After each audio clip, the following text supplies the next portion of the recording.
This video was from today at the Tampa City Council meeting. This meeting is the second of two meetings that's focusing on the budget. At this meeting, we presented a study that showed that two predominantly African-American communities in Tampa, which is West and East Tampa, were realigned since 1929. In other words, these communities prior to 1939 were thriving African-American communities. Our position was that two key relationships that created opportunity to increase wealth, workforce development, and affordable housing. Two key relationships had to be formed with both the banks or lenders and developers to create a relationship that increases access to opportunities in these communities.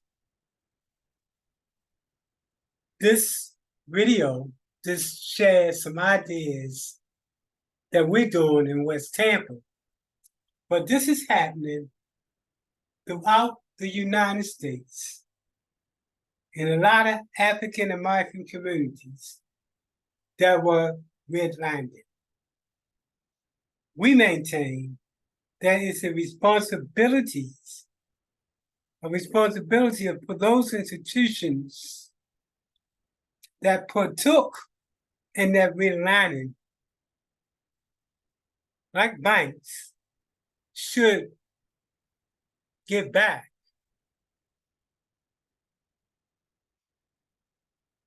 for the inequities that were created. That they had, in that actuality, they had to provide the lowest equity that was cost by realigning. So here's the presentation. Public comment speaker, Michael Randolph. Is Michael Randolph on? Mr. Randolph, you're here to speak about the budget. Go ahead, sir. You have 3 minutes. Please state your name.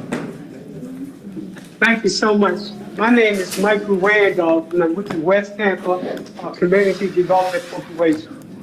The one thing we do know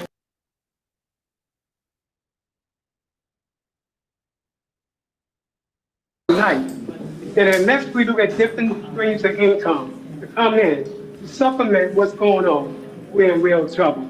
Tonight I want to talk about suggested approaches to increasing revenues to deal with the critical issue, starting with the CRA, community benefit, and then partnerships with CDCs.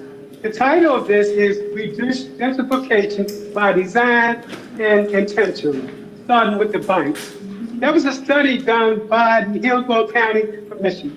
They found that in West Tampa and East Tampa, these communities were subjected to realigning since 1936. That means that prior to 1936, there was a thriving Black African-American community. We believe that in order to fix this, banks need to increase funding to both communities in East Tampa and West Tampa. That doesn't mean like they did in East Tampa, and East Tampa is doing a lot of things, giving $5 billion. We're talking about giving at least $50 million to start to have a conversation. They also can increase what's known as program-related investment loans. These loans are anywhere from zero to very low interest. They can be provided to CDCs to help in terms of wealth building that leads to resident-owned businesses and affordable housing. These is a lot of dollars that can come to this type of funding.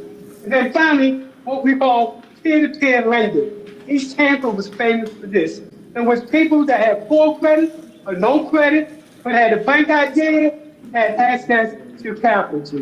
One bank that showed what could be done was in Boston. What they did was to provide, what they did was to provide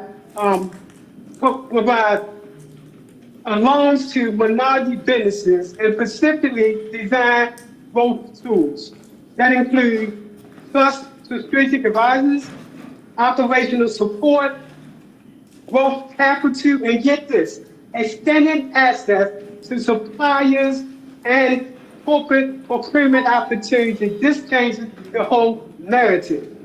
In areas that are CER areas that developers are in, there should be a test to decide whether or not in West and East Tampa, a test whether or not there's gentrification.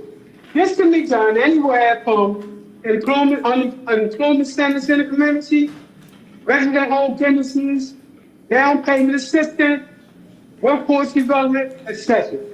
Related to community benefits.